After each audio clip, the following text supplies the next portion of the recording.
Good morning everyone. आज हम पढ़ेंगे प्रवाल भित्तियों के बारे में, जो कि ओशनोग्राफी का एक बहुत ही इम्पोर्टेंट टॉपिक है। तो इसके अंतर्गत हम सबसे पहले ये जानेंगे कि प्रवाल क्या होता है।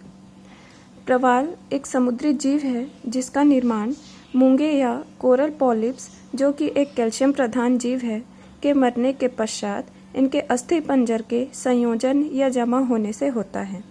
वास्तव में प्रवाल उष्णकटिबंध में स्थित समुद्र तटों में चूना अथवा डोलोमाइट का ढेर होता है।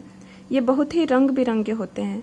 इस चित्र के माध्यम से हम देख सकते हैं प्रवाल काफ़ी रंग बिरंगे हैं, जिसके कारण ये पर्यटन और उद्योग की दृष्टि से भी आर्थिक महत्व के होते हैं। इनके द्वारा समुद्री पारिस्थितिक तंत्र का भी निर्माण होता है। अब हम देखेंगे प्रवाल के संघटक कौन कौन से हैं। तो इसमें है पहला पॉलिप्स या मूंगा। पॉलिप्स एक जीवित जीव होता है जो कि चूने की खोल में रहता है।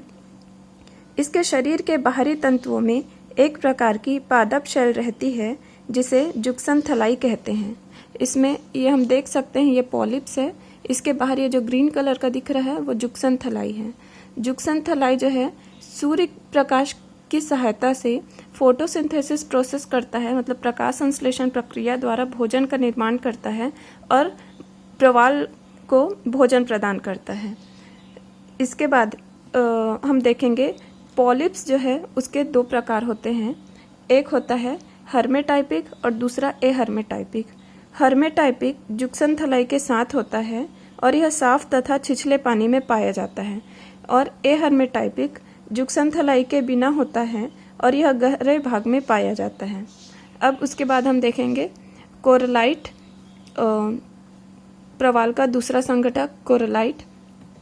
कोरलाइट प्रवाल के बाहरी खोल को कहते हैं, या इसे प्रवाल का घर भी कहा जाता है। यह चूने का बना होता है, इसी के अंदर प्रवाल निवास करते हैं। फिर तीसरा है प्रवाल भित्ति। जैसा कि हम जानते हैं कि प्रवाल जो है मुख्यतः समूह में ही निवास करते हैं, तो इनके मरने के पश्चात दूसरा मूंगा इसके ऊपर अपनी खोल बनाकर रहने लगता है। इस क्रिया के चलते रहने से कैल्शियम कार्बोनेट युक्त खोल का जमाव होता रहता है व प्रवाल भित्ति का निर्माण होता रहता है। प्रवाल भित्ति का निर्माण केवल प्रवाल जीव के द्वारा ही नहीं होता, बल्कि यह चूना प्रधान एल्गी, फोरामिनिफेरा, मोलस्क, एकाइनोडर्म द्वारा भी प्रवाल भित्तियों का निर्माण होता है। अब हम देखेंगे प्रवाल के विकास के आवश्यक दशाएं। प्रवाल जो है वो हर दशाओं में उत्पन्न नहीं होता। इसके विकास के लिए या इसके निर्माण के लिए कुछ आवश्यक दशाएं जो है वो विद्यमान होती है, तभी वहाँ पे प्रवाल का विकसित होना संभव हो पाता है। तो इसके अंतर्गत है समुद्र सागरीय जल का तापमान। तो सागरीय जल का तापमान जो है 20 डिग्री सेंटीग्रेड या इससे अधिक होना चाहिए। प्रवाल अति उष्ण और अति ठंडे जल में नहीं पनप पाते हैं। इसके बाद है जल की गहराई। कम गहराई वाले समुद्री भाग में ही प्रवाल पाए जाते हैं, अर्थात लगभग 200 से लेके 250 फीट या 60 से लेके 80 फीट। मतलब महासागरी जो मग्न तट हैं, महाद्वीपीय मग्न तट, जिसकी गहराई लगभग 200 फीट या 60 से 80 मीटर के आसपास तक यहाँ पे ही प्रवाल पाए जाते हैं। इससे अंदर जो है गहराई में प्रवाल नहीं पाए जाते, क्योंकि यहाँ पे तापमान और कैल्शियम की कमी हो जाने से ये अपना भोजन नहीं बना पाते हैं। इसके बाद है जल का गंधलापन, और चौथा है ताजे जल की आपूर्ति। प्रवाल के विकास के लिए स्वच्छ जल आवश्यक होता है। गंदे जल में पॉलिप्स के मुंह में अवसाद भर जाने से इनकी मृत्यु हो जाती है, जिस कारण इसके लिए स्वच्छ जल आवश्यक होता है। परंतु पूर्ण रूप से स्वच्छ जल भी इसके लिए हानिकारक होता है, क्योंकि पूर्ण रूप से स्वच्छ जल में पोषक तत्वों की कमी होती है। इसके बाद है लवणता। इसके विकास के लिए लवणता 27 प्रति हजार से 40 प्रति हजार होनी चाहिए। अधिक खारे जल में चूने का अंश कम हो जाता है, जो कि प्रवाल के लिए हानिकारक होता है। इसके बाद है महासागरीय धाराएं व लहरें। तो इसमें जो हम देख सकते हैं, ये रेड कलर का जो एरो बना हुआ है वो गर्म जल धाराएं हैं। ये पूर्व से पश्चिम की ओर प्रवाहित होती हैं।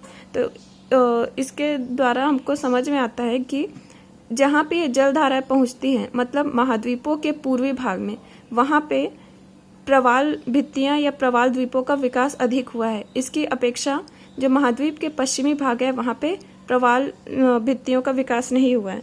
तो इसके अंतर्गत जैसे कि ये ऑस्ट्रेलिया का ये भाग हम देख सकते हैं, यहाँ पे अफ्रीका का पूर्वी भाग, दक्षिण पूर्वी भाग, यहाँ पे ये ब्राज़ील के पूर्वी तट के पास प्रवाल भित्तियों का विकास हुआ है। फिर अगली आवश्यक दशा है अंतःसागरीय चबूतरे।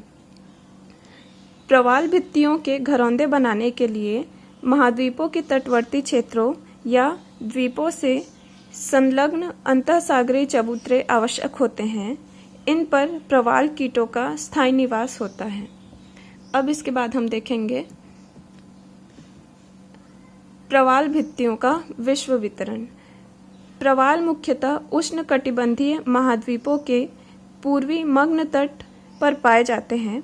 ध्रुवों की ओर इसकी सीमा का निर्धारण 20 डिग्री समताप रेखा द्वारा होता है। तो इसमें हम देख सकते हैं कि प्रवाल जो है उष्णकटिबंधीय महाद्वीपों के पूर्वी मग्न तट में, तो लगभग कर्क रेखा से मकर रेखा के बीच का ये जो भाग है उष्णकटिबंध का भाग, उसी के बीच ही क्या है प्रवाल का विकास होता है। अब इस मानचित्र के द्वारा हम देखते हैं कि सर्वाधिक विस्तृत और सघन क्षेत्र उष्ण कटिबंधीय पश्चिमी प्रशांत महासागर, ये वाला जो एरिया है उष्ण कटिबंधीय पश्चिमी प्रशांत महासागर, यहाँ पे विश्व के प्रवालों का लगभग 55% से अधिक भाग पाया जाता है। इसके अंतर्गत है फिलीपींस के चारों तरफ, जापान का दक्षिणी तट, ऑस्ट्रेलिया के क्वींसलैंड के पूर्वी तट के पास यहाँ पे ग्रेट बैरियर रीफ है। तो ग्रेट बैरियर रीफ यहाँ पे ऑस्ट्रेलिया के उत्तर पश्चिमी भाग में है। ये दुनिया का सबसे बड़ा दुनिया की सबसे बड़ी प्रवाल भित्ति है। इसके बाद हम देखेंगे हिंद महासागर में कौन कौन से क्षेत्र हैं। तो इसके अंतर्गत है केनिया का पूर्वी भाग, मेडागास्कर के चारों तरफ, ऑस्ट्रेलिया का उत्तर पश्चिमी भाग, लाल सागर, अंडमान निकोबार और लक्षद्वीप समूह। इसके बाद अटलांटिक महासागर में के अंतर्गत हम देखेंगे कैरिबियन सागर, दक्षिण अमेरिका में ब्राज़ील का पूर्वी तट। तो ये सभी थे प्रवाल का विश्व वितरण। इस अध्याय के अंतर्गत हमने प्रवाल भित्ति के संघटक, उनके विकास की आवश्यक दशाएं व विश्व वितरण को पढ़ा। इसके बाद के वीडियोस में हम भूगोल से संबंधित अन्य महत्वपूर्ण टॉपिक्स के बारे में पढ़ेंगे। तो आप हमारे चैनल्स के साथ जुड़े रहिए और इसे लाइक और सब्सक्राइब ज़रूर करिए ताकि आने वाले वीडियोस के नोटिफिकेशन आपको मिलते रहें। Thank you, have a good day.